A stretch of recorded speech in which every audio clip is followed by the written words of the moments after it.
நாட்டில் நல்லவங்க ஒருத்தர் 2 பேர் இருக்கிறதுனால தாங்க மழையே பெய்யுது அப்படின்னு சொல்கிறது உண்டு. நல்லார் ஒருவர் உளரேல் அவர் பொருட்டு எல்லாருக்கும் பெய்யும் மழை. சில சமயம் ரொம்ப பேர் திடீர்னு நல்லவங்களாகிடுவாங்க போல இருக்குது. அதனால தான் விடாமல் பேய் மழையாக கொட்டி தீர்த்துடுது. எல்லாரும் நல்லவங்களாகிட்டா உலகமே தாங்காது போல இருக்க. அப்பப்போ ஒருத்தர் 2 பேர் நல்லவங்களாகணும். அப்போ தான் சீராக மழை பெய்யும். மாதத்துக்கு 3 பேர் நல்லவங்களானா மாதம் மும்மாரி பொழியும். இதெல்லாம் வேடிக்கை பேச்சு. இப்போ இதெல்லாம் ஒரு பக்கம் இருக்கட்டும். இப்போ விஷயத்துக்கு வருவோம். ஒரு கும்பலில் நல்லவன் யார் அப்படிங்கிறத எப்படி கண்டுபிடிக்கிறது? இதுக்கு ஒரு வேடிக்கை கதை உண்டு. என்னுடைய நண்பர் ஒருத்தருக்கு அவங்க பாட்டியம்மா சொன்ன கதையாக அது. அது என்ன கதைன்னா, ஒரு ஊரில் ஒரு சமயம் பலமான மழை பெய்ய ஆரம்பிச்சுட்டு தான். இடி மின்னல் ரொம்ப கடுமையாக இருந்திருக்குது. ஆரம்பித்த மழை வர வர கடுமையாக ஆகிட்டு இருக்குதே தவிர நிற்கிற பாடாக தெரியல. ஊர் ஜனங்கள்லாம் பார்த்தாங்க. இதுக்கு மேலேயும் வீட்டுக்குள்ளே இருந்தால் ஆபத்துங்கிறத புரிஞ்சுக்கிட்டாங்க. ஏன்னா வீடெல்லாம் இடிஞ்சு விழுந்துருமோங்கிற பயம். உடனே எல்லாரும் புறப்பட்டு ஊருக்கு பொதுவாக இருந்த ஒரு மண்டபத்தில் போய் தங்கிக்கிட்டாங்க. மின்னல் கடுமையாக இருந்தது. இடி எந்த நேரத்துலையும் விழலாம்ங்கிற நிலைமை. எப்போ விழலாம்னு பார்த்துக்கிட்டு இருக்குது. அந்த மண்டபத்தில் இருந்த ஜனங்கள் மனசுக்குள்ளே ஒரு பயம். நம்ம கூட்டத்தில் யாராவது ஒரு கெட்டவன் பாவம் பண்ணவன் இருந்தால் கூட இடி இந்த மண்டபத்தில் விழுந்துரும். அது எல்லாருக்கும் ஆபத்து அப்படின்னு நினச்சாங்க. சரி, இதுக்கு என்ன பண்ணலாம் அப்படின்னு யோசனை பண்ணாங்க. அந்த கூட்டத்தில் ஒரு பெரியவர் இருந்தார். அவர் ஒரு யோசனை சொன்னார். இதை பாருங்கள், அதுக்கு ஒரு வழி இருக்குது. அதோ எதிர்த்தாப்புல கொஞ்சம் தூரத்தில் ஒரு உயரமாக மரம் ஒன்று இருக்குது பாருங்கள். பொதுவாக இடி சுலபமாக விழறது அது மாதிரி உயரமான மரத்தில் தான். நம்ம கூட்டத்தில் இருக்கிறவங்க எல்லாரும் ஒவ்வொருத்தராக போய் அந்த மரத்தை தொட்டு விட்டு திரும்பி வந்துடணும். நம்மள பாவம் பண்ணவன் யாரோ அவன் அந்த மரத்தை தொடுற சமயத்தில் இடி விழுந்துடும். அவன் மட்டும் போயிடுவான். மண்டபத்தில் இருக்கிற நாமெல்லாம் பொழைச்சிக்கலாம் அப்படின்னு ஐடியா கொடுத்தார் அந்த பெரியவர். இது நல்ல யோசனையாக பட்டது. எல்லாரும் ஒத்துக்கிட்டாங்க. ஒவ்வொருத்தராக போய் அந்த மரத்தை தொட்டு விட்டு திரும்பி வந்தாங்க. இடி எதுவும் விழலை. இன்னமும் பாவம் பண்ண ஆசாமி அதை போய் தொடலை போல இருக்கு அப்படின்னு நினச்சிக்கிட்டாங்க. ஒவ்வொருத்தராக போகிறாங்க. எல்லாரும் போய் தொட்டுவிட்டு வந்தாச்சு. இன்னும் ஒரே ஒரு ஆசாமி தான் பாக்கி. கடைசியாக இருந்த அந்த ஆள் பயந்துட்டான். இது வரைக்கும் இடி விழலைன்னா இப்போ என்ன அர்த்தம்? இப்போ நாம தான் பாக்கி, நாம தான் தப்பு பண்ண ஆள் போல இருக்கு அப்படின்னு நினச்சிட்டான். அதனால் துணிச்சலாக போய் தொடுறதுக்கு பயந்தான். தயங்கிக்கிட்டே இருந்தான். இருந்தாலும் மற்றவங்கள்லாம் சும்மா இருப்பாங்களா? கட்டாயப்படுத்தி கழுத்தை பிடிச்சி தள்ளாத குறையா அவனை தள்ளி விட்டாங்க. போய் தொட்டுட்டு வாடான்னு. அவன் நடுங்கிட்டே போய் அந்த மரத்தை தொட்டான். அதே வினாடி ஒரு பயங்கரமான மின்னல் இடி விழுந்துட்டுது. எங்கே விழுந்தது தெரியுமா? அந்த ஆள் மேலே இல்லை, மண்டபத்தில் விழுந்தது. மண்டபத்தில் இருந்தவங்க பூரா காலி. அந்த ஒரு ஆள் மட்டும் புழைச்சிக்கிட்டான். இந்த ஒரு ஆளை காப்பாற்றுறதுக்காக தான் இடி மண்டபத்தில் விழாமல் இருந்திருக்குது. இதுதான் கதை. அதனால் நல்லவங்க எப்படியும் தப்பிச்சுக்குவாங்க அப்படிங்கிறது ஒரு நீதி. ஒருத்தன் அப்படி தான் தெருவில் நடந்து போய்கிட்டு இருந்தான். ரொம்ப நல்லவன். எதிரில் ஒருத்தன் சைக்கிளில் வந்துக்கிட்டு இருந்தான். அதில் மோதி இவன் கீழே விழுந்துட்டான். சைக்கிள்காரன் உடனே இறங்கி இவனை தூக்கி விட்டான். இவன் எழுந்திரிச்சு அவனை முறைச்சி பார்த்தான். அப்படி பார்க்காதீங்க சார், நீங்கள் ரொம்ப புண்ணியம் பண்ணியிருக்கீங்க, அதுதான் இப்போ சைக்கிளில் மோதிக்கிட்டீங்க அப்படின்றான். என்ன அப்படி சொல்கிறேன்னு நான் இவன் 10 நிமிஷத்துக்கு முன்னாடி நான் லாரி ஓட்டிகிட்டு வந்தேன். அப்போ நீங்கள் எதிரில் வந்திருந்தீங்கன்னா என்ன ஆயிருக்கும் அப்படின்னானா அவன். ஒரு பெரிய தத்துவ சிந்தனையாளர் இருந்தார். சுவாங்சு அப்படின்னு பேர். அவருடைய மனைவி ஒரு நாள் திடீர்னு காலமாயிட்டாங்க. ஐயோ பாவம், அவர் ரொம்ப வருத்தப்படுவார், போய் ஆறுதலாக 4 வார்த்தை பேசிவிட்டு வரலாம் அப்படின்னு நினச்சிக்கிட்டு நிறைய பேர் அவரை தேடிட்டு வந்தாங்களாம். வந்தவங்களுக்கு ஆச்சரியம். ஏன்னா இவர் வருத்தப்பட்டுக்கிட்டு இருப்பார் அப்படின்னு தானே எதிர்பார்த்தாங்க. அப்படி இல்லை, தாளம் போட்டுக்கிட்டு உட்காந்துருக்கிறார். தாளத்துக்கு தகுந்த மாதிரி பாட்டு வேற பாடிக்கிட்டு இருக்கிறார். என்ன மனுஷன் அவர், கொஞ்சம் கூட கவலை இல்லாமல் இப்படி இருக்கிறாரு அப்படின்னு நினச்சாங்க. ஒருத்தர் துணிஞ்சு அவர்கிட்ட கேட்டுவிட்டார், என்னங்க இது இப்படி அப்படின்னு. அதுக்கு அவர் என்ன சொன்னார் தெரியுமா? இதை பாருங்க, என்னுடைய மனைவி பிறக்கிறதுக்கு முன்னாடி அவளுக்கு உயிரும் கிடையாது, உடலும் கிடையாது. அதுக்கு பிறகுதான் உயிர் வந்தது, உடல் வந்தது, அந்த உருவம் வந்தது. இப்போ என்ன ஆச்சு? அந்த உருவமும் உயிரும் போயிட்டுது, அவ்வளவுதானே. வந்தது போயிட்டுது. இளவேனில் காலம், இலையுதிர் காலம், பனிக்காலம், இப்படி பருவங்கள் மாறி மாறி வருது இல்லையா? அது மாதிரி பிறப்பும் இறப்பும் மாறி மாறி வருது. இது இயற்கை. இதுக்காக அழுதா அது எப்படி அப்படின்னாராம். ஞான தெளிவு அடைஞ்சவங்களுக்கு எல்லாமே சுகம்தான். திருவள்ளுவரும் அதை தான் சொல்றார். உறங்குவது போலும் சாக்காடு, உறங்கி விழிப்பது போலும் பிறப்பு. தூங்குறதுக்கெல்லாம் நாம் வருத்தப்பட்டுக்கிட்ட இருக்கிறோமா? இன்னைக்கு தூங்க வேண்டியிருக்குதே, இன்னும் கொஞ்சம் நேரத்தில் நான் தூங்க வேண்டியிருக்கு அப்படின்னு சொல்லி யாராவது அழுதுகிட்டு இருப்பாங்களா? அதனால் இந்த உலக வாழ்க்கையினுடைய இயல்பை யதார்த்தத்தை நாம் தெளிவாக புரிஞ்சுக்கணும். அப்படி புரிஞ்சுக்கிட்டா நாம் கவலை இல்லாமல் வாழ முடியும். ஒரு வயசான தாத்தா பாட்டி 60 வருஷத்துக்கு முன்னாடி அவங்களுக்கு கல்யாணம் ஆச்சு, ஒன்றாவே வாழ்ந்தாங்க, ஒன்றாவே இறந்து போனாங்க. இப்போ அவங்க 2 பேரும் சொர்க்கத்துக்கு போய் சேர்ந்தாங்க. அங்கே எல்லா வசதியும் இருந்தது. ஒரு பெரிய பங்களாவே இவங்களுக்கு ஒதுக்கி கொடுத்தாங்களாம். இதுக்கு எவ்வளவு வாடகைன்னு கேட்டார் தாத்தா. வாடகையெல்லாம் கிடையாது, இலவசம் அப்படின்னார் அங்கே இருந்தவர். அந்த வீட்டுக்கு பின்னாடி ஒரு பெரிய புல்வெளி இருந்தது. இதில் விளையாட ஏதாவது கட்டணம் உண்டான்னு கேட்டிருக்கார் தாத்தா. அதெல்லாம் ஒன்றும் கிடையாது, பணம்லாம் கட்ட வேண்டியதில்லை அப்படின்னார் அவர். பக்கத்தில் ஹோட்டல் மாதிரி ஒரு பெரிய கட்டடம், உள்ள சாப்பாட்டு மேஜைகள், அது மேலே விதவிதமான பலகாரங்கள். சாப்பாட்டுக்கெல்லாம் எவ்வளவு அப்படின்னு விசாரிச்சாராம் தாத்தா. அதுதான் சொன்னேனே, இங்கே எல்லாமே இலவசம்தான், எது வேணும்னாலும் சாப்பிட்லாம், எவ்வளவு வேணும்னாலும் சாப்பிட்லாம் அப்படின்னாரா. நீங்கள் சொல்கிறீங்க அப்படி, ஆனால் நான் சர்க்கரை சேர்த்துக்கக்கூடாது, உப்பு சேர்த்துக்கக்கூடாது, பாட்டி கையால் எப்பவும் பத்திய சாப்பாடு தான் அப்படின்னாராம் தாத்தா. இதை பாருங்கள், இங்கே உங்களுக்கு அந்த கவலையும் வேண்டியதில்லை. இங்கே நீங்கள் ஸ்வீட்டு சாப்பிட்லாம், காரம் சாப்பிட்லாம், உங்களுக்கு எந்த நோயும் வராது அப்படின்னாராம் அங்கே சொர்க்கத்தில் இருந்தவர். இதை கேட்ட உடனே அந்த தாத்தா பக்கத்தில் நின்ன பாட்டியை பார்த்து கத்தினாராம். அடி பாவி, எல்லாத்தையும் எடுத்துட்டியே, நீ எனக்கு பத்திய சாப்பாடு போடாமல் கண்டதை திங்க விட்டுருந்தா 10 வருஷத்துக்கு முன்னாடியே நான் இங்கே சேர்ந்துருப்பேனே அப்படின்னாராம். ஒரு காட்டில் ஒரு முனிவர் இருந்தார். ஒரு நாள் அவரை தேடிட்டு 4 பேர் வந்தாங்க. சுவாமி, எங்களுக்கு ரொம்ப நாளாக ஒரு சந்தேகம்னாங்க. என்னன்னு கேட்டார். இந்த உலகத்தில் எவ்வளவோ காரியங்கள் நடக்குது, எது நியாயம் எது அநியாயம் அப்படின்னு புரிஞ்சிக்க முடியலன்னாங்க. அது யாராலையும் புரிஞ்சிக்க முடியாதுன்னார் முனிவர். வந்தவங்களுக்கு ஆச்சரியமாக போச்சு, ஒரு மாதிரியாக பார்த்தாங்க. இதை முனிவர் கவனிச்சார். சரி, புறப்படுங்க என்னோடன்னார். எங்கன்னு கேட்டாங்க. இப்போ உங்கள் 4 பேரையும் ஒரு புஷ்பக விமானத்தில் அழைச்சிட்டு போகிறேன். இந்த உலகத்தில் சர்வசாதாரணமாக நடக்கக்கூடிய ஒரு காட்சியை உங்களுக்கு காட்ட போகிறேன். நீங்கள் பார்க்க போகிற அந்த காட்சி நியாயமா அநியாயமா அப்படிங்கிறத என்கிட்ட சொல்லணும். நீங்கள் சரியான பதில் சொன்னால் புஷ்பக விமானத்தில் தொடர்ந்து பிரயாணம் பண்ணலாம். தவறான பதில் சொன்னால் இந்த புஷ்பக விமானம் உங்களை கீழே தள்ளி விட்டுரும் அப்படின்னார். 4 பேருக்கும் பயந்தான். இருந்தாலும் முனிவர் கூப்பிடுறாரு அப்படின்னு சொல்லி புறப்பட்டாங்க. அவங்க எல்லாரும் புறப்பட்டு ஒரு காட்டு வழியாக போய்கிட்டு இருக்கிறாங்க புஷ்பக விமானத்தில். அங்கே நடக்கிற ஒரு காட்சியை காட்டுறார் முனிவர். அதோ அங்கே பாருங்கன்னார். அந்த விமானத்தில் இருந்தபடியே எல்லாரும் கீழே குனிஞ்சு பார்க்குறாங்க. அங்கே ஒரு தாய் புலி அப்போ தான் குட்டி போட்டிருக்கு. குட்டிகளை ஈன்ற உடனே பசிக்கு இறை தேடி அந்த பக்கமாக வருது. அதே நேரம் ஒரு தாய் மான், அதுவும் அப்போ தான் குட்டி போட்டிருக்கு. அதுவும் இதே மாதிரி குட்டிகளை ஈன்ற உடனே பசிக்கு இறை தேடி அந்த பக்கமாக வருது.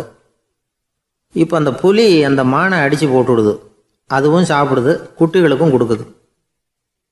இப்போ அந்த புலிக்குட்டிகள் முகத்தில் மகிழ்ச்சி, தாயை இழந்த அந்த மான் குட்டிகள் முகத்தில் துக்கம். இப்போ அந்த முனிவர் 4 பேர்கிட்டையும் கேட்குறார், நீங்கள் இங்கே பார்த்தீங்களே, இதில் எது நியாயம் எது அநியாயம்? ஒவ்வொருத்தராக சொல்லுங்கள். உங்கள் பதில் சரியில்லைன்னா இந்த விமானம் உங்களை கீழே தள்ளி விட்டுரும், சொல்லுங்கள் பார்க்கலாம்னார். முதல்ல ஒருத்தன் சொன்னான், அந்த புலி செஞ்சது சரிதாங்க, அது பசிக்கு அதுதான் ஆகாரம், தன்னுடைய பசிக்கு தானே இறை தேடிக்கிட்டுது, அதில் என்ன தப்பு, அவ்வளவுதான், அதனால் புலி செஞ்சது நியாயம்தான் அப்படின்னா. அவ்வளவுதான், அந்த விமானம் அவனை அப்படியே கீழே தள்ளி விட்டுட்டுது. அதனால் அவன் கொடுத்த பதில் சரியில்லை அப்படிங்கிறது புரிஞ்சு போச்சு. இப்போ 2வது ஆள் சொன்னான், புலி செஞ்சது பாவம், அந்த தாய்மான் என்ன தப்பு பண்ணிச்சு, இப்போ அந்த குட்டிகளுக்கு யார் ஆதரவு, அதனால் புலி செஞ்சது அநியாயம் அப்படின்னா. அவ்வளவுதான், அவனையும் கீழே தள்ளி விட்டுடுது அந்த விமானம். இந்த பதிலும் சரியில்லை அப்படின்னு ஆயிட்டுது. இப்போ 3வது ஆள் வந்தான். முதல்ல 2 பேர் கீழே விழுந்ததை பார்த்துக்கிட்டு இருந்தான்.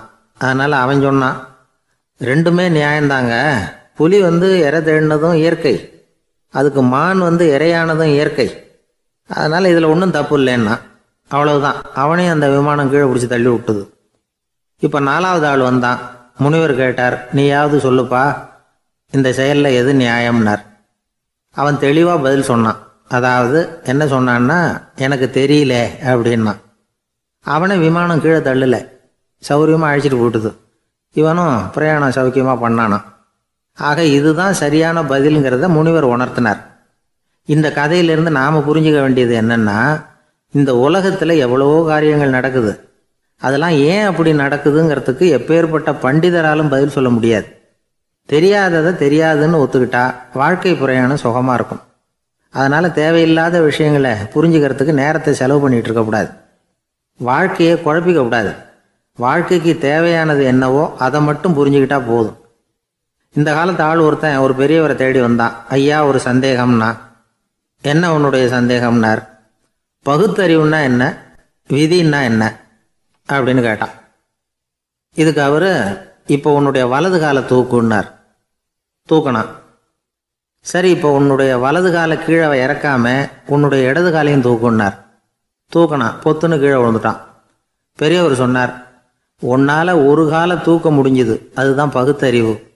2 கால்களையும் ஒரே சமயத்தில் தூக்குனா அடிபடும், அப்படிங்கிறது தான் விதி அப்படின்னு விளக்கம் கொடுத்தார்.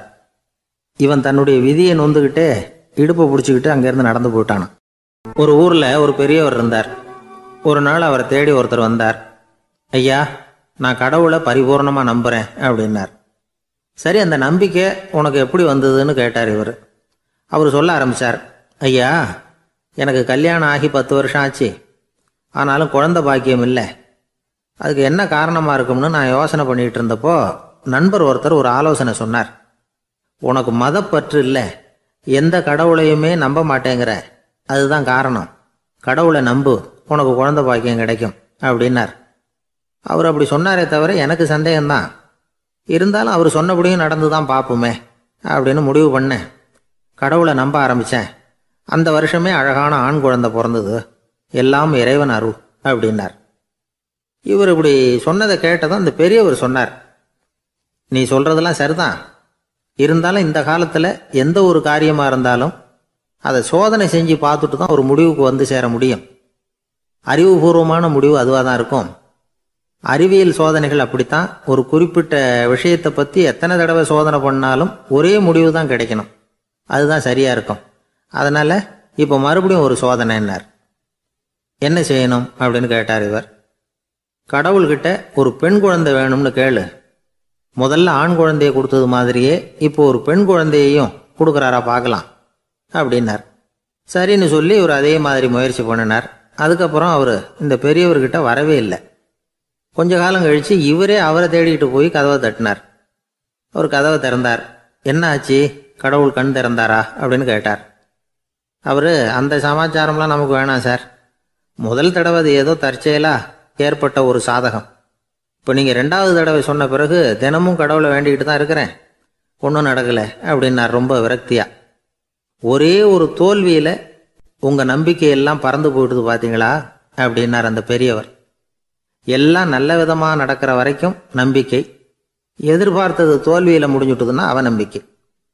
மற்றவர்கள் பேரில் வைக்கிற நம்பிக்கை எந்த நேரத்திலையும் விவகாரமாகி விடக்கூடிய சாத்தியம் உண்டு. நாம் நம்பிக்கை வைக்க வேண்டியது நம்மகிட்ட தான். நமக்குள்ளே இருக்கிறார் கடவுள். எனவே நம்ம பேரில் நாம் வைக்கிற நம்பிக்கை தான் உண்மையான கடவுள் பக்தி. நிபந்தனையற்ற நம்பிக்கையாக அது இருக்கணும்.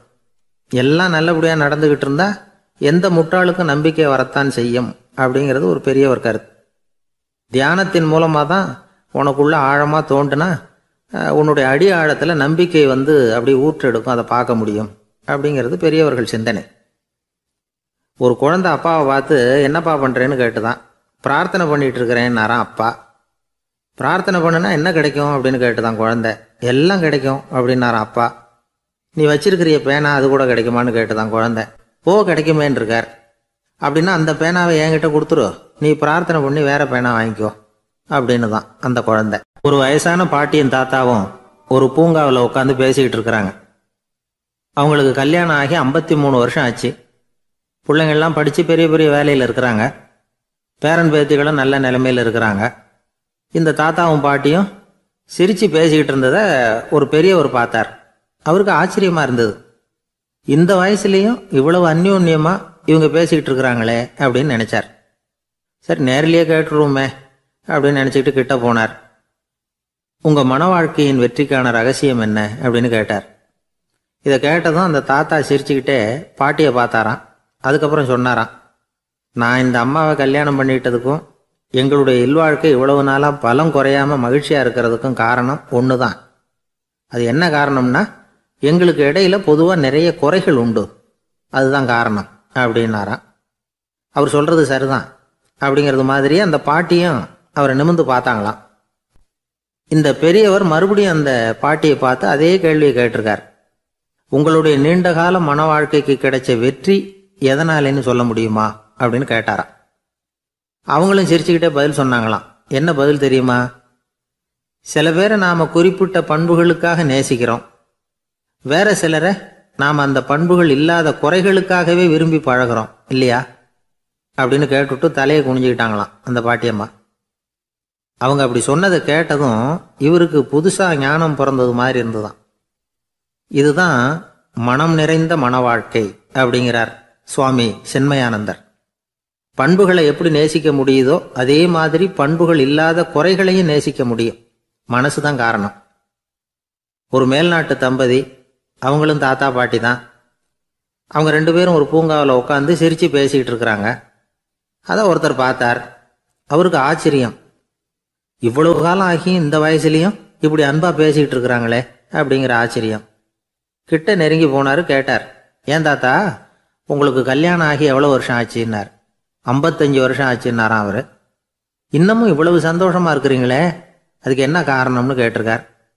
அதுக்கு என்ன காரணம்னா, இதுவரைக்கும் எங்களுக்குள்ள சண்டையே வந்ததில்லை அப்படின்னாராம். அது எப்படி முடியும்னு கேட்டிருக்கார் இவர் ஆச்சரியமா. அந்த தாத்தா சொல்ல ஆரம்பிச்சாராம், பாருப்பா, எங்களுக்கு கல்யாணம் ஆன புதுசுல நானும் என்னுடைய மனைவியும் ஒரு குதிரை மேலே ஏறி ஒரு காட்டு வழியா போய்கிட்டு இருந்தோம்.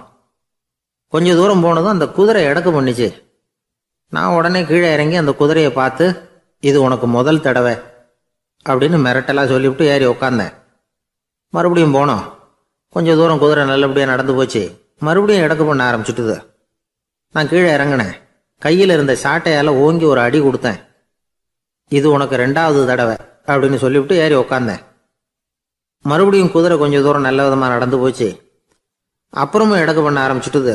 அந்த சமயத்தில் ஒரு ஆற்று பாலத்தை கடந்து போய்கிட்டு இருக்கிறோம். நான் கீழே இறங்கினேன். என்னுடைய மனைவியையும் கீழே இறங்க சொன்னேன். அந்த குதிரையை பிடிச்சி அப்படியே ஆற்றுல தள்ளி விட்டுட்டேன். தள்ளி விட்டுட்டு, இது உனக்கு கடைசி தடவை அப்படின்னு சொன்னேன். அதை பார்த்ததும் என் மனைவி பதறி போயிட்டாங்க. போய், ஐயோ பாவம், என்ன இப்படி பண்ணிவிட்டீங்க, உங்களுக்கு மனசில் கொஞ்சம் கூட இறக்கமே இல்லையா அப்படின்னாங்க. நான் மெதுவாக இவங்க பக்கம் திரும்பி, இது உனக்கு முதல் தடவை அப்படின்னேன். அவ்வளவுதான். அன்னையிலேருந்து இன்னைய வரைக்கும் ஒரு நாள் கூட எங்களுக்குள்ள சண்டையே வந்ததில்லை அப்படின்னு விளக்கம் கொடுத்தார் அந்த தாத்தா. கடற்கரை ஓரமா ஒரு பெரியவர் கையால மணலை கீறிக்கிட்டே உட்காந்துருக்கிறார். என்னத்தையும் தேடிட்டு இருக்கிறது மாதிரி தெரிஞ்சது. மெதுவா கிட்டத்துல போய், என்னத்தை தேடிட்டு இருக்கிறீங்க அப்படின்னு கேட்டோம். அவரு சாவகாசமா நிமிர்ந்து பார்த்து, நிம்மதியை தேடிட்டு இருக்கிறேன்னார். நாங்க ஒரு மாதிரி ஆயிட்டோம். இருந்தாலும் சமாளிச்சுக்கிட்டு, சார், மணல்ல கிழிஞ்சல் தான் கிடைக்கும், நிம்மதி கிடைக்காது அப்படின்னோம். சரி, இன்னைக்கு வசமா நம்ம கிட்ட ஒரு ஆள் மாட்டிக்கிட்டார் அப்படின்னு நினைச்சு அவர் பக்கமா போய் உட்காந்துக்கிட்டு கதை சொல்ல ஆரம்பிச்சிட்டோம். ஒரு பெரிய மன்னர் இருந்தார். அவருக்கு எல்லா வசதியும் இருந்தது. இருந்தாலும் ஒரே ஒரு குறை. அது என்னன்னா, நிம்மதி இல்லைங்கிற குறை. அரண்மனையில தினமும் கலை நிகழ்ச்சி, நாட்டியம் எல்லாம் நடந்துகிட்டு தான் இருந்தது. இருந்தாலும் நிம்மதி இல்லை. சரி, நிம்மதி எங்க கிடைக்கும் அப்படின்னு தேட ஆரம்பிச்சார். உடனே அதுக்கான முயற்சிகள்ல தீவிரமா இறங்கினார். நாட்டில் உள்ள தத்துவ மேதைகளை எல்லாம் கூப்பிட்டுட்டு வர சொன்னார். எல்லாரும் சேர்ந்தாங்க. அவங்கள பார்த்து, நிம்மதி எங்க இருக்குது அப்படின்னு விசாரிச்சார். அவங்களுக்கு அது தெரிஞ்சா ஏன் இப்படி ராஜா முன்னாடி நின்றுட்டு இருக்க போறாங்க?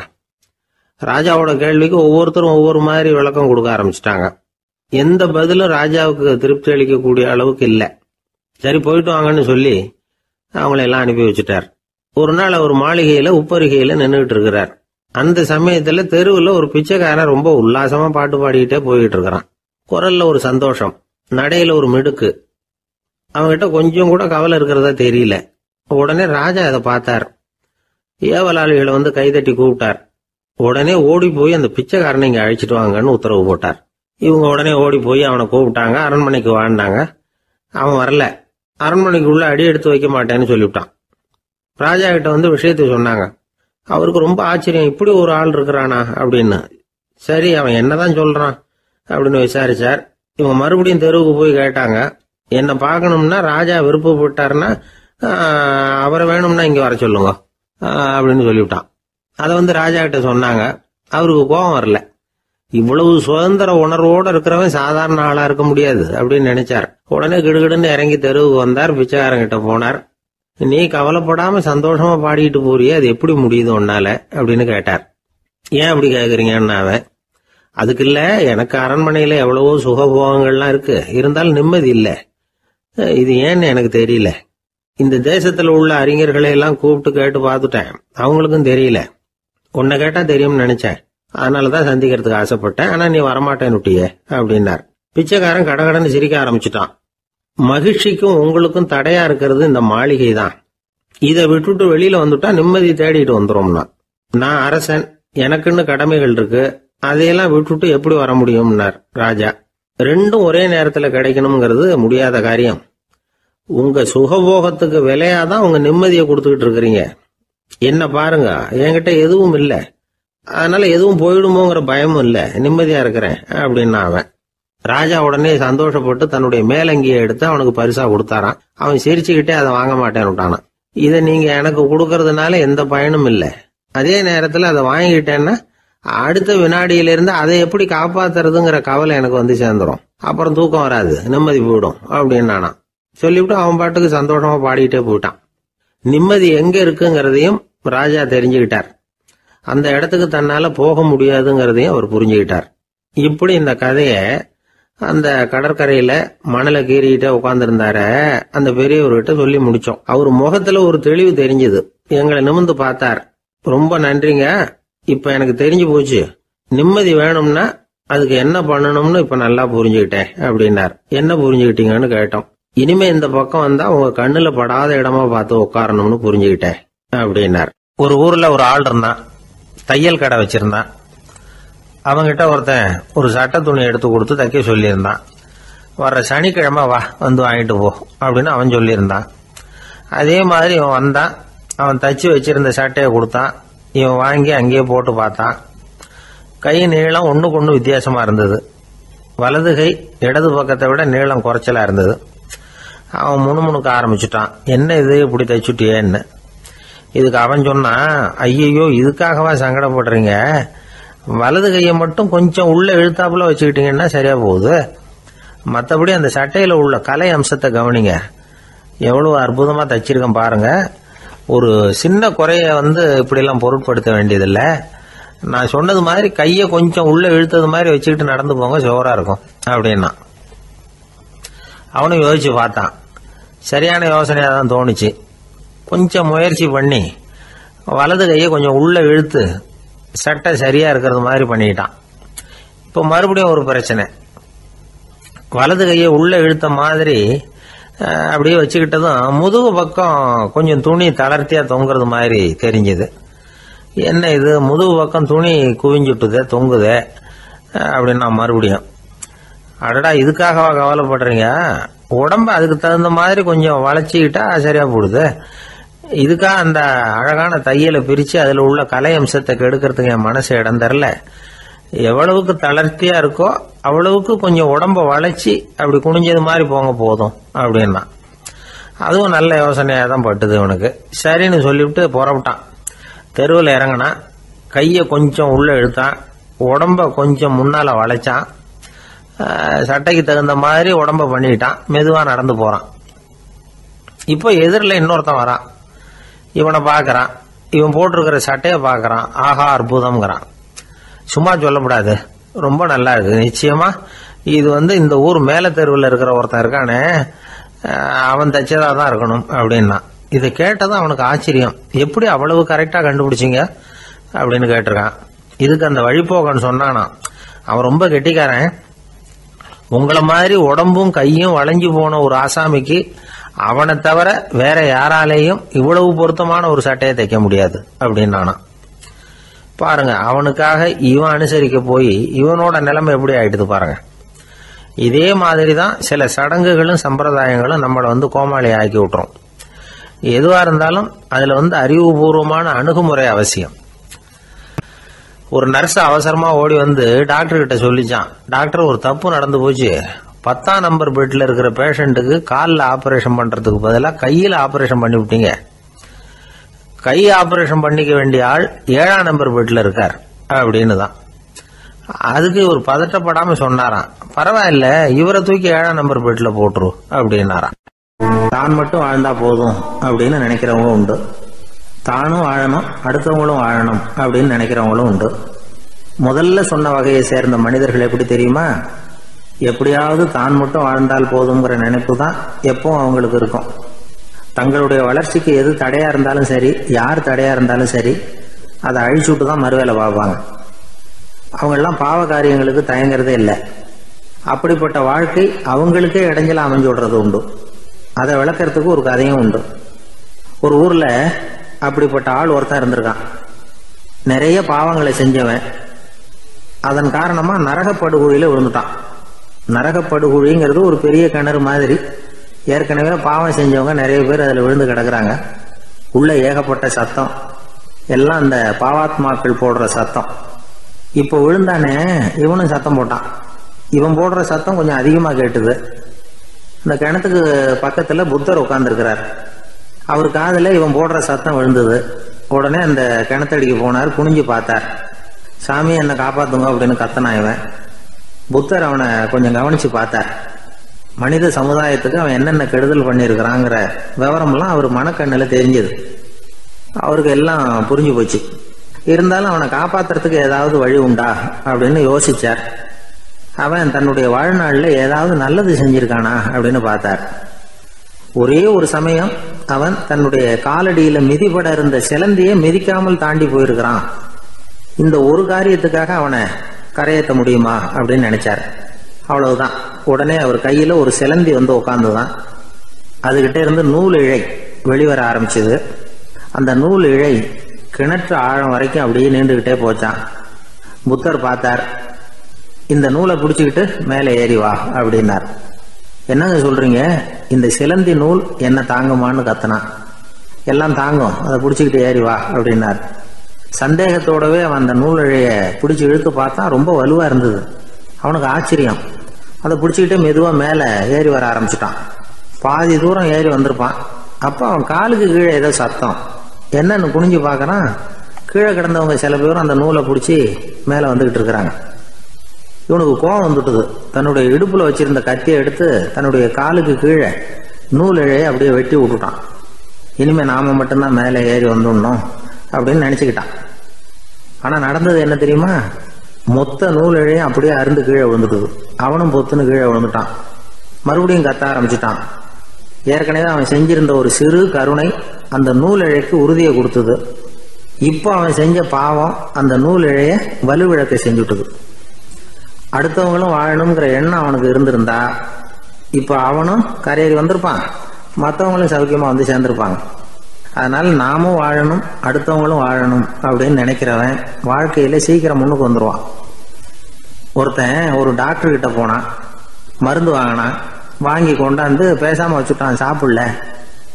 அப்புறம் எதுக்காகப்பா போய் அவர்கிட்ட மருந்து வாங்கினேன் அப்படின்னு கேட்டாங்க. டாக்டர் வாழணும் இல்லையா, அதனாலதான் அப்படின்னா. அவர் கொடுத்த மருந்தை நீ ஏன் சாப்பிடல அப்புறம் அப்படின்னு கேட்டாங்க. நான் வாழணும் இல்லையா, அதுக்காக தான் அப்படின்னா. ஒரு ஊர்ல ஒரு ஆள் இருந்தான். அவன் ஒரு நாள் கோயிலுக்கு போனான். கடவுள்கிட்ட வேண்டிக்கிட்டான், எனக்கு ஒரு 1,00,000 ரூபா நீ கொடுத்தா நான் உன் சன்னதியில் ஒரு தேங்காய் உடைக்கிறேன் அப்படின்னு வேண்டிக்கிட்டான். கடவுள் பார்த்தார். உடனே அவன் கண் முன்னாடி தோன்றினார். இந்தா நீ கேட்ட 1,00,000 ரூபாய் அப்படின்னு சொல்லி அவன் கையில் பணத்தை கொடுத்துட்டு மறைஞ்சிட்டார். இவனால் நம்பவே முடியல. இவ்வளவு சுலபமாக கிடைக்கும்னு தெரிஞ்சிருந்தா அனாவசியமாக ஒரு தேங்காய் உடைக்கிறேன்னு வேண்டியிருக்க வேண்டியது இல்லையே அப்படின்னு நினச்சான். இருந்தாலும் வேண்டுதலை நிறைவேற்ற வேண்டியது கடமை. அதுக்காக என்ன பண்ணான், பக்கத்தில் ஒரு கடைக்கு போனான். ஒரு தேங்காயை கையில் எடுத்தான். இது என்ன விலைன்னு கேட்டான். 5 ரூபான்னார் கடையில் இருந்தவர். அதிகமாக இருக்குதே விலைன்னா. அப்படின்னா ஒன்று செய்யுங்க, அடுத்த ஊருக்கு போங்க, அங்கே தென்னந்தோப்பு அதிகம், அதனால் அங்கே இதை விட குறைஞ்ச விலைக்கு கிடைக்கும் அப்படின்னார். சரின்னு அடுத்த ஊருக்கு கிளம்புனான்.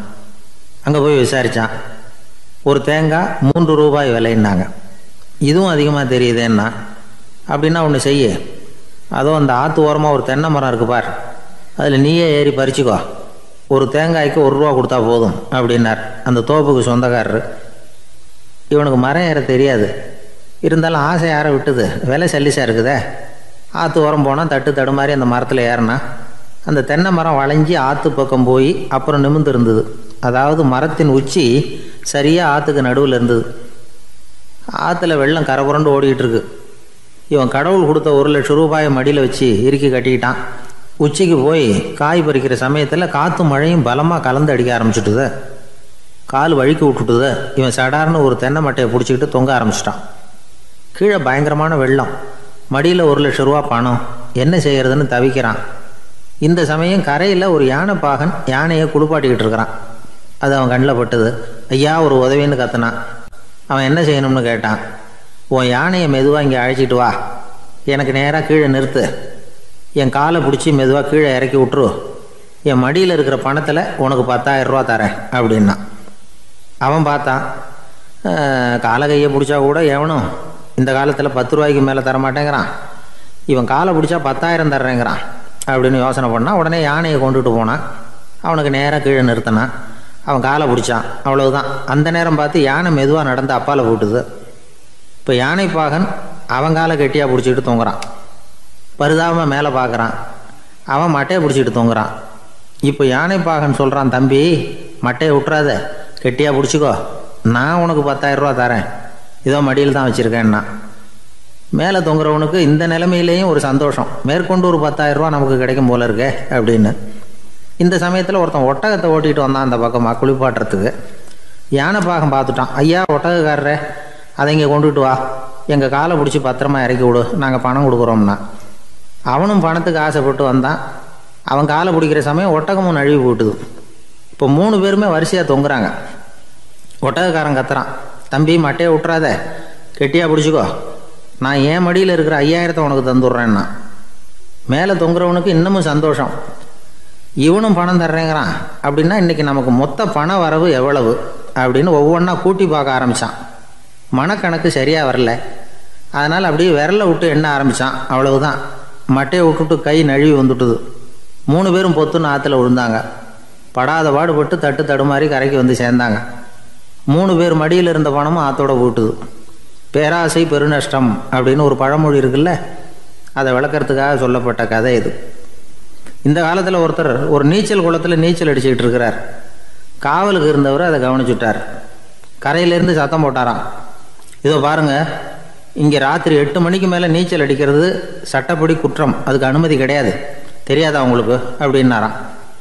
இதுக்கு அவர், ஐயையோ நான் நீச்சல் அடிக்க வந்தவன் இல்லைங்க, சும்மா சுற்றி பார்க்க வந்தவன், தடுமாறி குளத்தில் விழுந்துட்டேன், நீச்சல் தெரியாது, அதனால் தத்தளிச்சுக்கிட்டு இருக்கிறேன் அப்படின்னு கத்துனாராம். கரையில் இருந்தவர் பார்த்தார். ஓ அப்படின்னா சரி, அதுக்கு ஒன்றும் தடையில்லை அப்படின்னு சொல்லிவிட்டு அவர் பாட்டு நடந்து போயிட்டாராம். அசோக மன்னர் வந்துகிட்டு இருக்கார். அவருடைய ஆலோசகர்கள் எல்லாம் பக்கத்தில் வந்துகிட்டு இருக்கிறாங்க. அந்த சமயத்தில் எதிரில் ஒரு புத்த பிக்ஷு வர்றார். அசோகர் பார்க்கிறார். ஓடி போய் அவர் காலில் விழுந்து வணங்குறார். அசோக மன்னரின் தலை அந்த புத்த துறவியின் பாதத்தில் பட்டுக்கிட்டு இருக்கு. பக்கத்தில் நின்றுகிட்டு இருந்த அமைச்சருக்கு இது ரொம்ப சங்கடமா போச்சு. ரொம்ப வருத்தப்பட்டார். நம்ம அசோக சக்கரவர்த்தி எப்பேற்பட்டவர், அவரோட தலை ஒரு சன்னியாசியின் பாதத்துல படுறதா அப்படின்னு நினைச்சு ரொம்ப கவலைப்பட்டார். அரண்மனைக்கு திரும்பினதும் அமைச்சர் மெதுவா ஆரம்பிச்சார். அரசே, எனக்கு ரொம்ப வருத்தமா இருக்குது அப்படின்னார். எதுக்குன்னார் மன்னர். அசோக சக்கரவர்த்தியின் தலை, அதாவது அந்த சிரம், ரொம்ப மதிப்புமிக்க ஒன்று, அது ஒரு சன்னியாசியின் காலில் படலாமா அப்படின்னார். அசோகர் பதில் சொல்லல, சிரிச்சார், போயிட்டார். அதுக்கப்புறம் ஒரு சரியான சந்தர்ப்பத்துக்காக காத்துக்கிட்டு இருந்தார். ஒரு நாள் அமைச்சரை கூப்பிட்டார். எனக்கு 3 தலைகள் வேணும் அப்படின்னார். சொல்லுங்க, கொண்டுகிட்டு வரேன் அப்படின்னார் அமைச்சர். அசோகர் சொன்னார், முதல்ல எனக்கு தேவையானது ஒரு ஆட்டின் தலை, 2வது ஒரு புலியின் தலை, 3வது ஒரு மனிதனின் தலை. இதுதான் அசோகர் கேட்டது. எங்க இருந்தாலும் கொண்டு வாங்கன்னார். அமைச்சர் புறப்பட்டார். ஆட்டுத்தலை புலித்தலை கிடைச்சிட்டுது. அப்புறமா ஒரு சுடுகாட்டுக்கு போய் ஒரு மனித தலையும் சேகரம் பண்ணிட்டு ராஜா கிட்ட வந்துட்டார். அரசே, உங்கள் ஆணைப்படி 3 தலைகளையும் கொண்டு வந்திருக்கிறேன்னார். அசோகர் பார்த்தார். ரொம்ப நல்லது, இப்ப இது 3ஐயும் எடுத்துக்கிட்டு போய் சந்தையில வித்துட்டு வாங்க அப்படின்னார். அமைச்சர் அதுகளை எடுத்துக்கிட்டு சந்தைக்கு போனார். முதல்ல ஆட்டுத்தலை நல்ல விலைக்கு வித்து போச்சு. நல்ல விலை கொடுத்து வாங்கிட்டு போட்டாங்க. அடுத்தபடியா புலி தலைய ஒருத்தர் வாங்கிட்டார். அதை பாடம் பண்ணி வீட்டில் மாட்டி வைக்கலாமே அப்படின்னு நினச்சி அதையும் வாங்கிட்டு போட்டார். மனித தலையை மட்டும் வாங்கிறதுக்கு யாரும் முன் வரல. எல்லாரும் அதை பார்த்துட்டு விலகி போக ஆரம்பிச்சாங்க. அமைச்சர் திரும்பி வந்தார். அரசே, இந்த தலையை மட்டும் யாரும் வாங்க மாட்டேங்கிறாங்க அப்படின்னார். சரி, பரவாயில்ல, இதை இலவசமாவே எனாமாவே யாருக்கிட்டையாவது கொடுத்துட்டு வந்துருங்க அப்படின்னார். அமைச்சர் மறுபடியும் சந்தைக்கு போனார். இதை இலவசமா தரேன், இதை வாங்கிக்கோங்க அப்படின்னார். அப்பவும் அதை யாரும் வாங்கிக்கிறதுக்கு தயாரா இல்லை.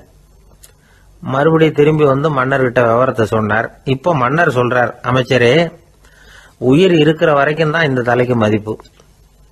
ஜீவன் போனதுக்கு அப்புறம் அதோட மதிப்பும் போயிடுது. அதனால மதிப்பு இருக்கும் பொழுதே பெரியவர்கள் பாதம் பணிந்து அந்த புனிதத்தை பெற்றுக்கொள்ளணும் அப்படின்னார். பணிவுங்கிறது வேற, அடிமைத்தனம்ங்கிறது வேற. பெரியவர்களை பணிவது நமக்கு பெருமை தரக்கூடிய விஷயம். இதை மனசுல வச்சுக்கிட்டு எப்போ காலில் விழணும், எப்போ காலில் விழக்கூடாது அப்படிங்கிறத முடிவு பண்ணிக்கணும். ஒரு சாதாரண ஆள் நடந்து வந்துகிட்டு இருந்தார். எதிரில் வந்த ஒரு பெரிய மனுஷன் ஓடி போய் அவர் காலில் விழுந்து தன்னுடைய தலையை அவர் பாதத்தில் கொண்டு போய் வச்சார். கொஞ்ச நேரம் கழிச்சு எழுந்திரிச்சு வந்துட்டார். வந்த பிறகு இவரை கேட்டேன், ஏன் திடீர்னு ஓடி போய் அந்த ஆளு காலில் விழுந்தீங்க அப்படின்னு. அவர் போட்டிருக்கிறது என்னோட காணாம போன செருப்பான்னு கண்டுபிடிக்கிறதுக்காக அப்படி விழுந்தேன் அப்படின்னார். ஒரு ஊர்ல ஒரு பெரியவர் இருந்தார். அவர் ஒரு குரு. அவர் தொடர்ந்து தியான கூட்டங்கள் நடத்துவார். அந்த கூட்டத்தில் கலந்துக்கிறதுக்காக பல ஊர்களில் இருந்து சீடர்கள் நிறைய பேர் வருவாங்க போவாங்க. ஒரு நாள் அங்கே கூட்டம் நடந்துகிட்டு இருக்குது. அந்த சமயத்தில் சீடர்களில் ஒருத்தன் என்னத்தையே திருடி விட்டான். மற்ற சீடர்கள் அதை கவனிச்சுட்டாங்க. இவன் ஆப்பிட்டுக்கிட்டான். கூட்டம் முடிஞ்ச பிற்பாடு இவன் திருடின விஷயத்தை அந்த பெரியவர்கிட்ட போய் சொன்னாங்களாம். அவர் கவனத்துக்கு கொண்டுகிட்டு போனாங்க. ஆனால் அவர் இதை காதிலே போட்டுக்கல, கண்டுக்கவே இல்லை. போய் சொன்ன சீடர்களுக்கெல்லாம் ஏமாத்தமாக போயிட்டுது. என்ன இது, இவ்வளவு தூரம் நாம் கண்டுபிடிச்சி போய் சொல்கிறோம், அவர் கண்டுக்கவே மாட்டேங்கிறாரே அப்படின்னு ஒரு மாதிரி ஆயிட்டாங்க. இருந்தாலும் அதை பற்றி ஒன்றுமே சொல்லிக்கல, பேசாமல் இருந்துட்டாங்க. கொஞ்ச நாள் ஆச்சு. அதே ஆள் மறுபடியும் ஒரு திருட்டில் மாட்டிக்கிட்டான். சீடர்கள் மறுபடியும் அந்த குரு கிட்ட விஷயத்த சொன்னாங்க. அவர் அப்பவும் வழக்கம் போல சும்மாவே இருந்துட்டார். இவர் இப்படி இருக்கிறத பார்த்ததும் அந்த சீடர்களுக்கு கோபம் வந்துட்டுது. உடனே அந்த சீடர்கள்லாம் ஒன்று கூடி பேசினாங்களாம். எல்லாருமா சேர்ந்து ஒரு விண்ணப்பம் தயார் பண்ணாங்க. அதை குருநாதர்கிட்ட கொண்டுட்டு போய் கொடுத்தாங்க. அந்த விண்ணப்பத்தில் இவங்க என்ன எழுதியிருக்கிறாங்க தெரியுமா? குருநாதர் அவர்களே, உடனே திருடனவன் மீது சட்ட நடவடிக்கை எடுக்கணும். நீங்கள் அப்படி அவனை இங்கே சேர்க்கக்கூடாது. நீங்கள் சேர்த்தீங்கன்னா நாங்கள் இங்கே இருக்கிறத பற்றி யோசிக்க ஆரம்பிச்சிருவோம். அவனை இந்த மடத்தை விட்டே துரத்தி பண்ணணும். நீங்கள் அவனை வெளியில் அனுப்புங்க, இல்லைன்னா நாங்கள் அத்தனை பேரும் வெளியில் போயிடுறோம். இப்படி தான் அந்த விண்ணப்பத்தில் எழுதியிருக்கிறாங்க. குரு அந்த விண்ணப்பத்தை வாங்கி படித்து பார்த்தார். அதுக்கப்புறம் அதை எழுதின அத்தனை பேரையும் கூப்பிட்டாரு. எல்லாரும் இப்படி வாங்கன்னாரு. வந்தாங்க.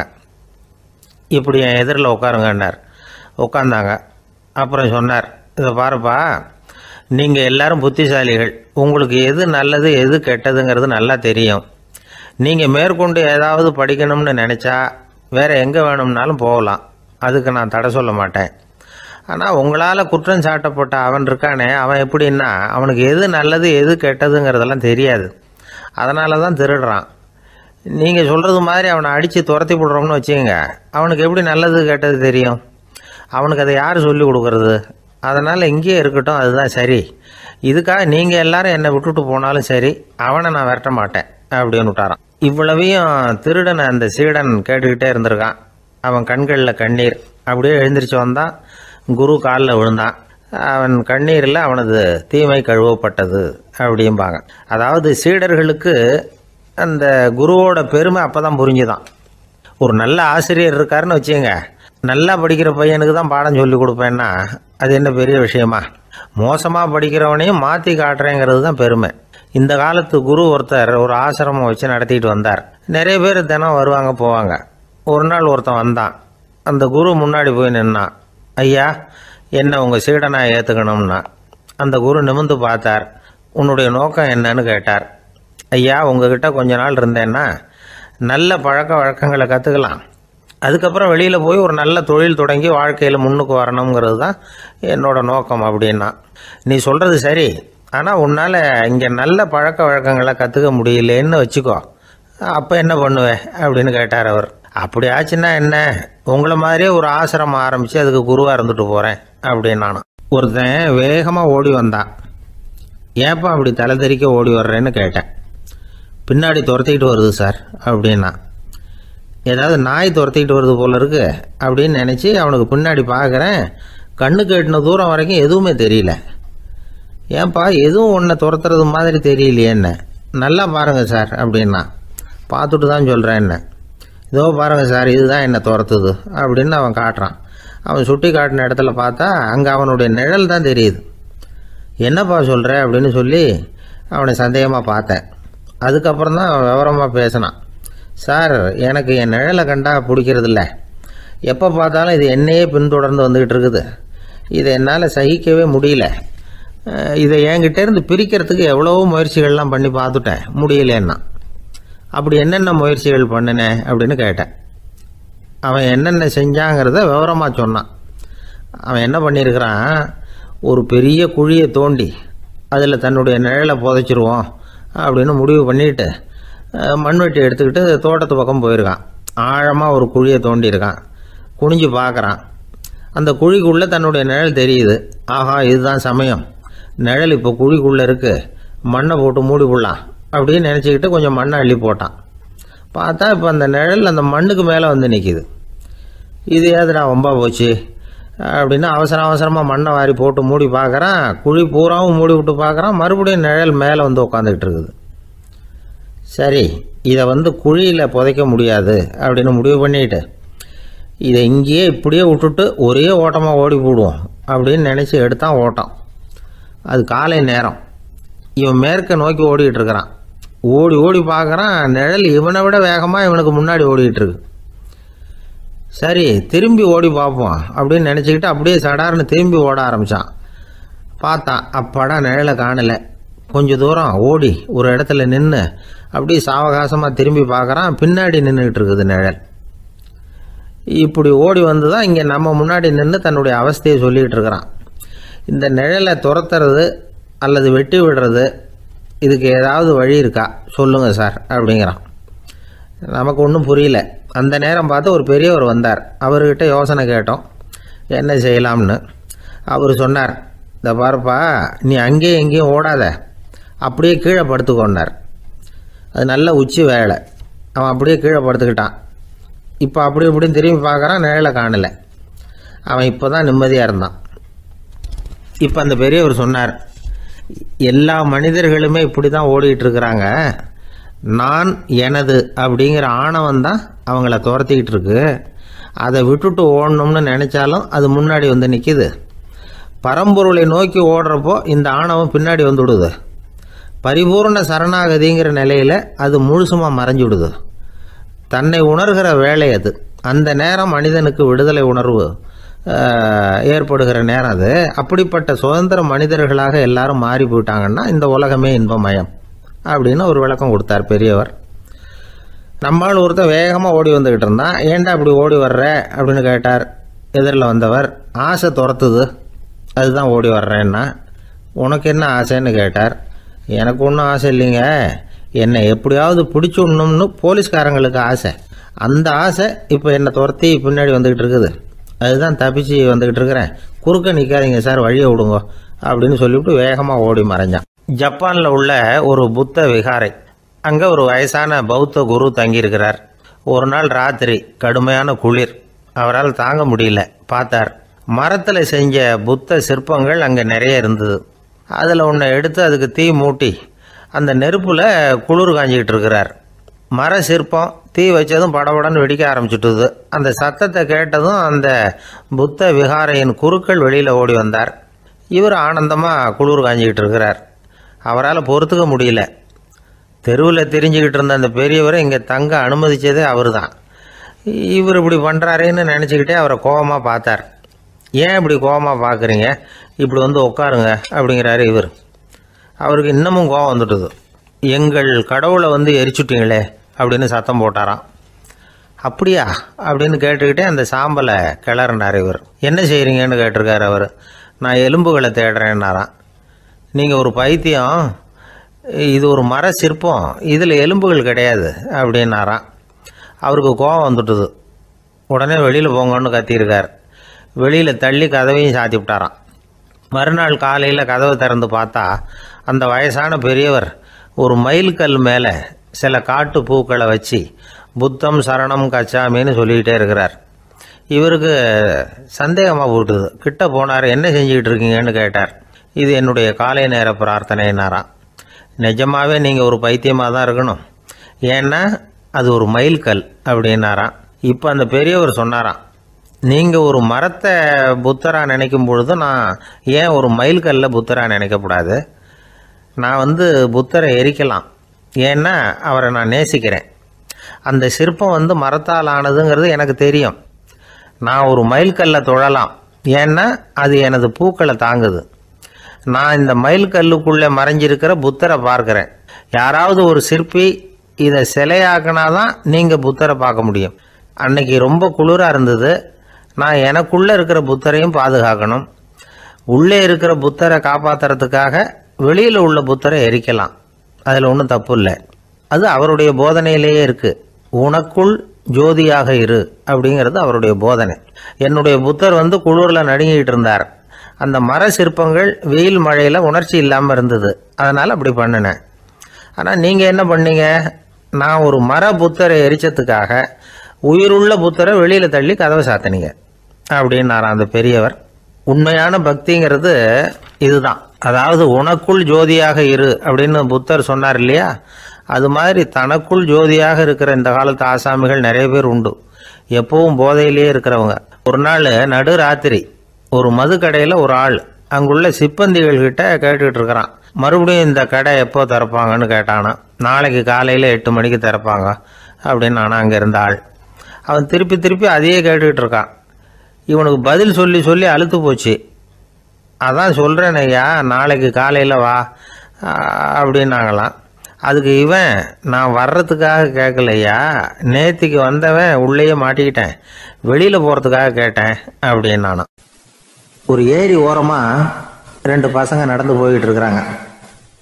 அதில் ஒருத்தன் பணக்கார வீட்டு பையன், இன்னொருத்தன் ஏழை. இவங்க 2 பேரும் போய்கிட்டு இருக்கிறாங்க. வழியில் ஒரு இடத்துல ஒரு ஜோடி செருப்பு இவங்க கண்ணில் படுது. ஒரு விவசாயி அந்த செருப்பை அங்கே விட்டுட்டு பக்கத்தில் இருந்த ஏரியில் கை காலை கழுவிட்டு இருக்கிறார்.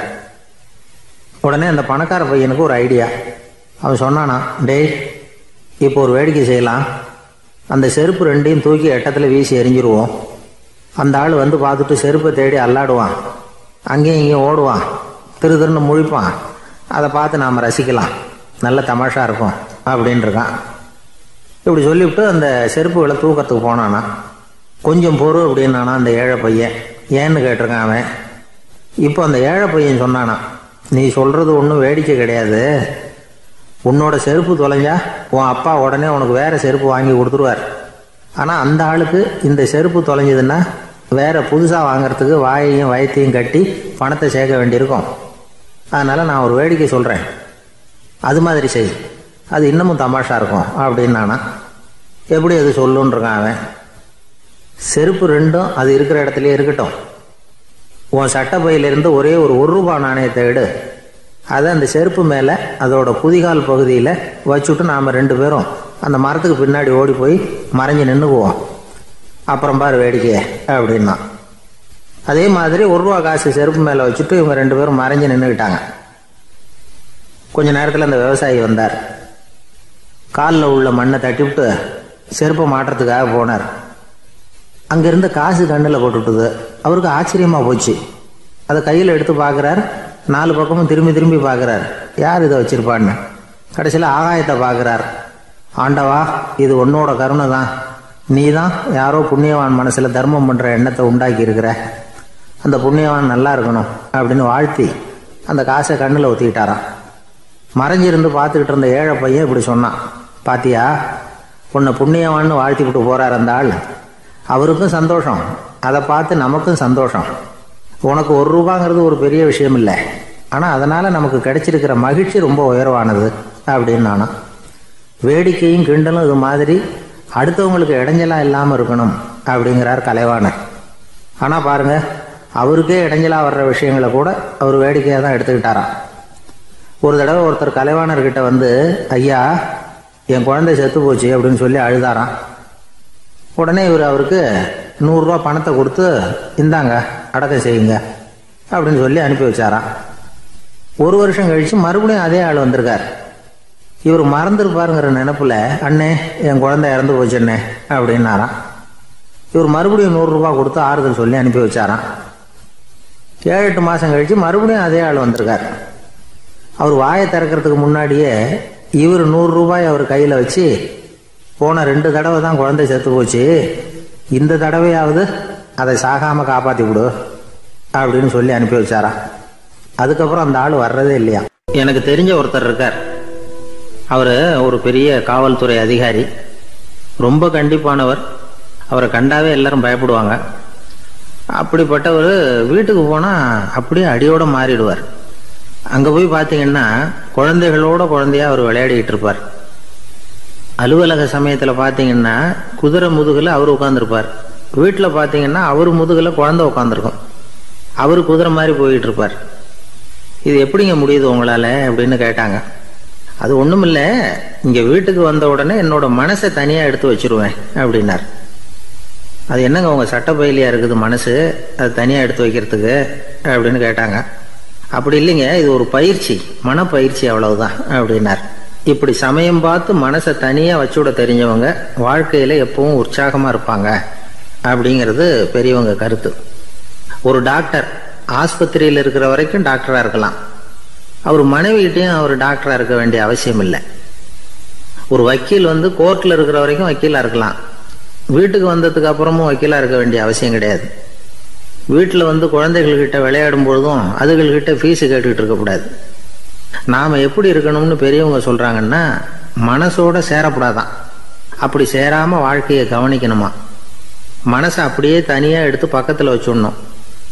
அப்படின்னா அதை அப்படியே தூக்கி எறிஞ்சுடு அப்படின்னு அர்த்தம் இல்லை. ஏன்னா மனசுங்கிறது நமக்கு உபயோகப்படக்கூடிய ஒன்று தான். எப்போ எப்போ அது தேவையோ அப்பப்போ எடுத்து உபயோகப்படுத்திக்கணும். தேவைப்படுறப்போ எடுத்து கண்ணாடியை மாட்டிக்கிறோம்ல, படிக்கும் பொழுது கண்ணாடி தேவைப்படுது, எடுத்து மாட்டிக்கிறோம் இல்லையா. அது மாதிரி கணக்கு போடுறதுக்கு மனசு தேவை. கடைக்கு போய் ஒரு பொருள் வாங்குகிறோம், காசு கொடுக்குறோம், மீதி சில்லறை சரியாக இருக்கா அப்படின்னு எண்ணி பார்த்து வாங்க வேண்டியிருக்கு. அந்த சமயத்தில் மனசை எடுத்து தனியாக வச்சுட்டேன் அப்படின்னு சொல்லிட்டு இருக்கக்கூடாது. பரீட்சைக்கு படிக்க வேண்டியிருக்குது, படித்ததையெல்லாம் அப்படியே நினைவில் வச்சுக்க வேண்டியிருக்கு. அந்த சமயத்தில் மனசை தூக்கி எறிஞ்சுட்டேன் சார் அப்படின்னு சொல்லிட்டு இருக்கக்கூடாது. அப்படி சொன்னால் பரீட்சை நம்மளை தூக்கி எறிஞ்சிடும். அதனால் தேவைப்படுறப்போ மனசை உபயோகப்படுத்தணும், தேவையில்லாதப்போ அது தனியாக ஓய்வு எடுத்துக்க விட்டுடணும். இப்படி நாம் பழக்கப்படுத்திக்கிட்டா வாழ்க்கைங்கிறது நமக்கு புதுசாக தெரியுமா. மனசுக்கும் ஒரு சக்தி கிடைக்கும். எந்திரங்களுக்கு ஓய்வு கொடுக்குற மாதிரி மனசுக்கும் ஓய்வு கொடுக்கணும், இல்லைன்னா அது களைச்சி போயிடும். குழந்தைகள் மனசை சுமந்துக்கிட்டு இருக்கிறது இல்லை. இது முதியவர்கள் குழந்தைகள்